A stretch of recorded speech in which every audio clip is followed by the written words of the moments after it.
This is basically an impossible situation. And it happens to many people. So it's a valid question, it's a valid situation, it's also an impossible situation.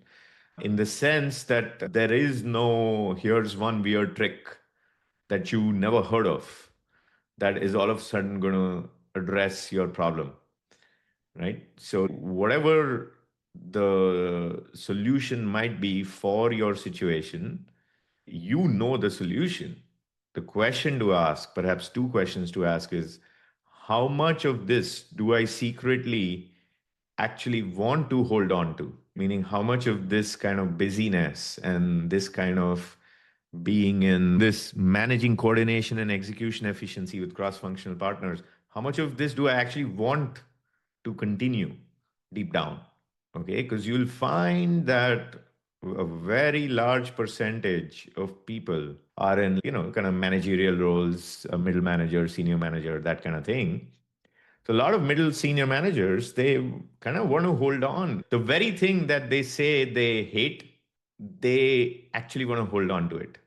The most common example of this is, can you believe I'm wall to wall in meetings for the next 3 weeks? The only open slot in my calendar is 3.5 weeks from now. And on top of that, I have to actually do work. I have to also do some strategy stuff, this, that, another thing. Deep down, this person loves the fact that they're wall to wall booked for the next 3.5 weeks. So the question is, do you recognize that? Again, it's for you to decide. But if you don't recognize that, it's going to continue, obviously, because you're going to continue doing what you actually deep down love. Even if you say you hate it, deep down you love it, right? You love it. And so that is a question you need to ask yourself. Like, how much do you actually love this stuff? And that's why you're doing it. So, like, easily 80 to 90% of people who have this situation of like just being so busy and, all that stuff, they won't pass the first bar. They won't clear it. So then what solution can we expect? Now, for the remaining 10, 20% that may clear this first bar, okay, then the point being that, okay, I really want to do it. I truly, truly, truly want to do it. Well, okay, cool. If you truly want to do it, it has to come at a sacrifice, right? Because, yeah, you've literally signed up for, I want among the highest compensations available across my company. I want big scope. I want big responsibilities. I want a lot of accountability, et cetera, et cetera. So if you've signed up for that, obviously there's going to be a very high degree of workload, right? Like, is it a surprise? Why are you resisting it? Of course, there's going to be a high degree of workload. So now the question is, what sacrifices are you going to make?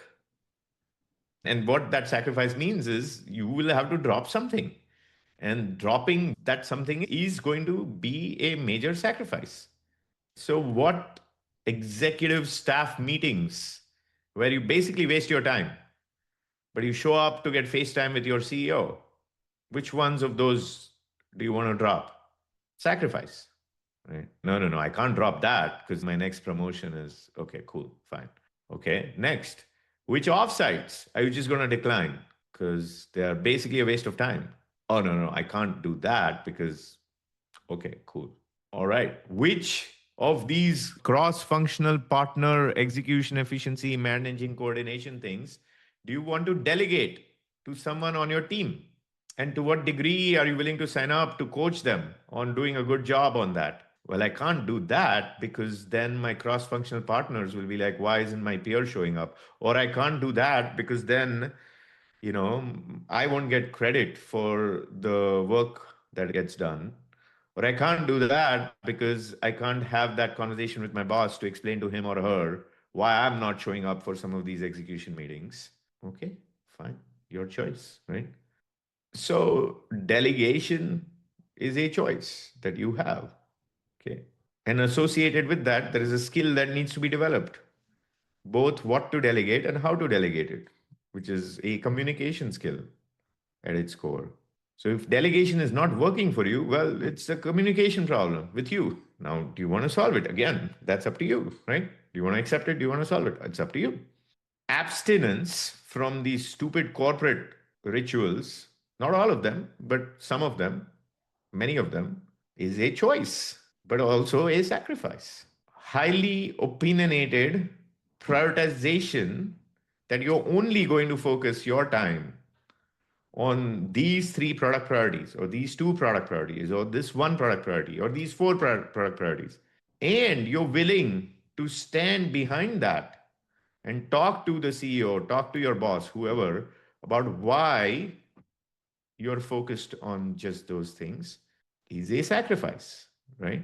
So these are things for that remaining 10 to 20% who actually want to improve things, who actually want to change things. These are the paths. Now, is any of what I just said new to any of you? Of course not, which is why I said you already know what to do, right? It's about whether you are going to do it.